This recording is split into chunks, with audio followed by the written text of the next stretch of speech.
Welcome to 3 Minute Thoughts. So a couple weeks ago I made a video about playgrounds, and I was going to talk about playground games and then didn't talk about actually anything, which is not much different than usual in my videos, where it feels like I'm talking about very deep stuff in my head, but it's mostly all fluff. So now, playground games.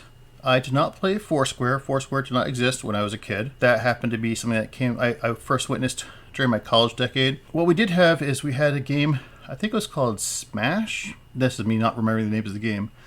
But you'd throw a, say, tennis ball or racket ball against the wall, and I think you'd bounce on the ground and then bounce off the wall, or vice versa. Kids are lined up. And I can't remember if we were supposed to be catching it. I don't remember all the rules. But I remember if you had a fault, then you had to stay up against the wall and someone would peg you then with the tennis ball.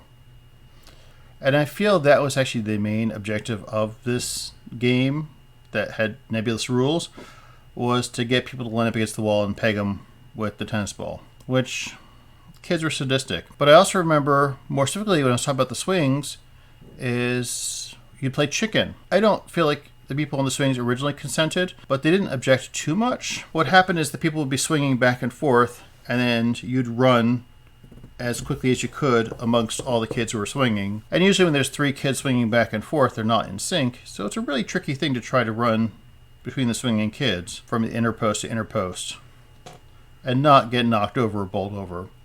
But that surprisingly did not happen as often as you would think. I enjoyed that game because I enjoyed being the one who's running, not the one swinging. Yeah, and I'm sure I had more ideas of games in thought. These were basically games you play before school started, or waiting to get inside the school. And it only happened at the grade school level. It didn't happen high school. Well, there was no before high school. You just showed up. They let you in. And there was sticker trading. That's not quite a game.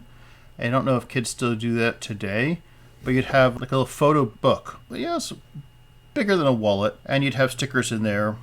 And you'd trade them. And you'd try to get stickers you didn't have. Of course, our parents would get us like the dollar stickers, but like less than the cheap stickers that were like scratch and sniff, or not even that. Not very many people wanted to trade stickers with me. The Smurf stickers that were puffy were the most popular. Nowadays, I'm sure people trade like Pokemon cards, or actually that's probably even passe, and there's something even better. Now, what do people trade now? But I'm sure kids still do that, where they have something that's collectible, and before school they trade it. I'm totally out of the loop. We have a kid who lives here, and I don't even know. But again, there hasn't been school for the past year or so. No trading happening. So, as a kid, what things did you trade, or what games did you play during school activities? Let me know in the comments. Thanks.